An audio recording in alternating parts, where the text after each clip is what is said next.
Oh my gosh, The Stand. So the first episode premiered this past week. Oh man, I've been looking forward to that for all of 2020. Just to see the documentary in action. Just like Idiocracy, The Stand is a movie turned documentary.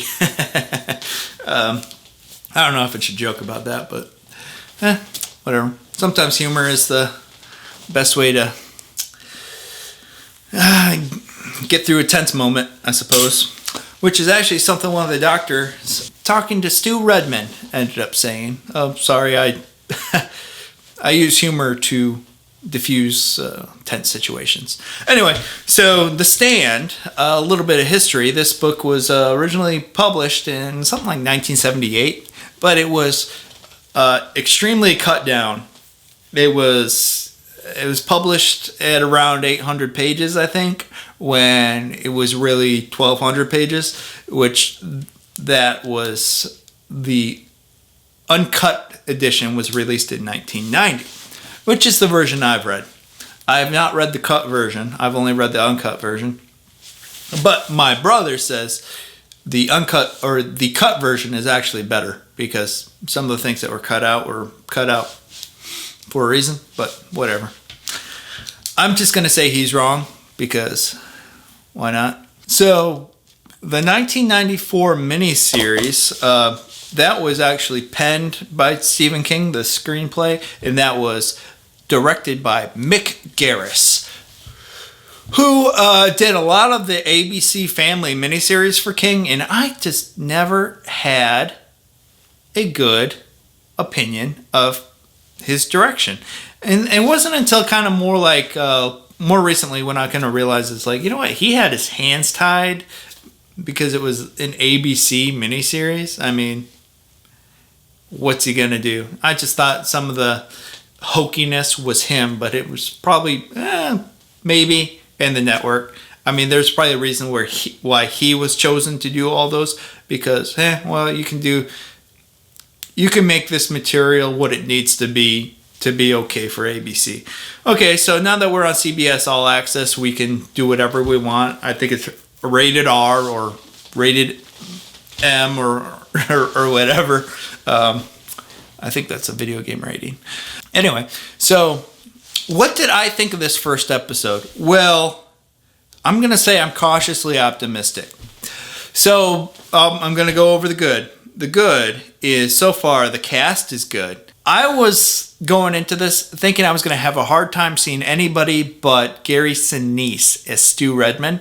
But James Marsden actually, okay, I actually see, I see that. I see that.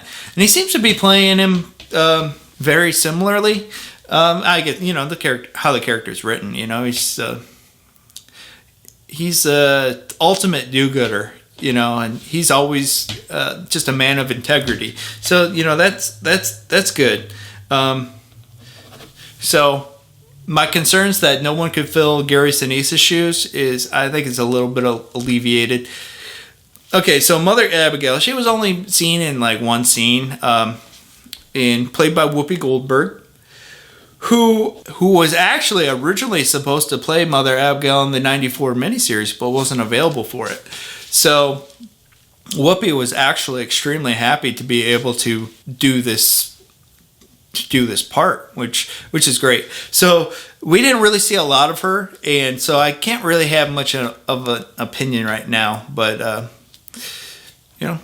let's hope everything is as good as we can hope a legend can play the part. Okay, then we have Franny. I just wish we got to spend more time seeing the relationship between her and her father. Because that was a big part of the novel where you really got to feel that loss. The Franny is pregnant at the very beginning of The Stand. And I think she actually confides in her father about it. And they were quite close. And then, of course, and I think her mother was pretty not happy about this whole thing. You know, she was really close with her father, and then he passes away, and she's having a hard time dealing with it. But we really didn't get any of that in this episode. Okay, and then there's Harold Lauder. I mean, this seemed perfectly cast. He actually played Patrick Hockstetter in the new It movie. So that is who was one of the bullies that was chasing the Losers Club. So anyway, he was playing that part well. I really enjoyed seeing how he was acting. He seems to be, one of those kids with problems. He just was a little off and didn't seem to have the best home life. It ended up in a situation where it was only him and the girl he's been fantasizing about his entire life are the only people still alive. Okay, so those are kind of the good things where I think the casting has actually been good. I think some of the character moments might be a little shallow for what we would be expecting, but this was only the first episode, and I do have a really big concern about how this series is going to play out. I am not the only one with this opinion, but it kind of jumping around narratively, the timeline, it seems like a very odd narrative choice. I think it can confuse the audience and kind of annoy people familiar with the story. I know, I get it. The idea of wanting to do things differently because this has already been adapted. Let's not do point for point per point. But I mean, that's the best. The story worked great that way, and I don't think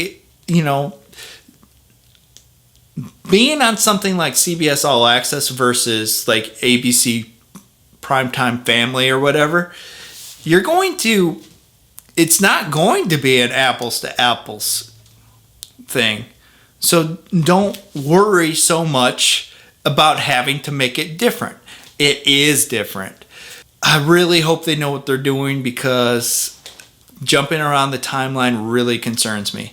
And as I mentioned before, I think we skipped a lot of what made Franny tick as far as her family dynamic goes. But then again, this was only one episode, and if they're doing flash forward and flashback stuff, we may actually see that stuff. So what I feel like is missing is actually going to be in episode 2, episode 3, episode 4, things like that. So that's kind of where I'm cautiously optimistic.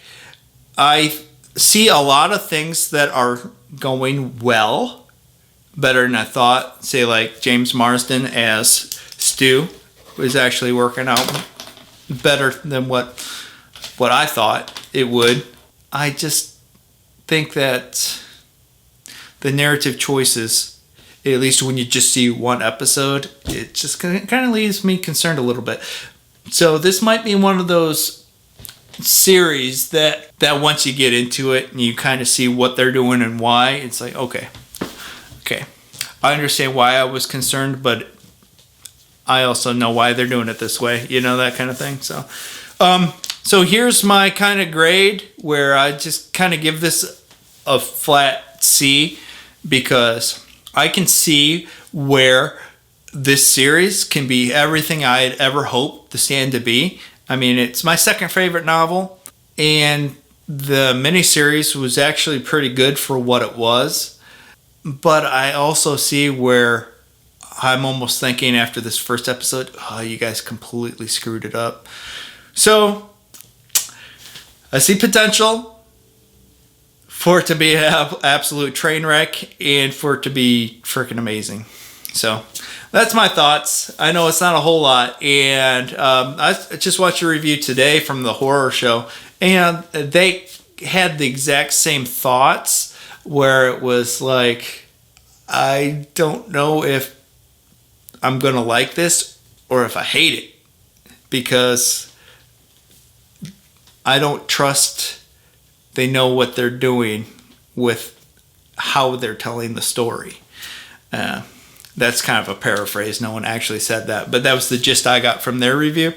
And it was also kind of a debate on whether it'd even be worth reviewing this series episode by episode, because it does seem like you're going to get the most out of it doing multiple episodes at a time. So here's to hoping that this is going to be everything we hoped it'd be, and hopefully it's not the disaster that we fear. Okay, well, till next time.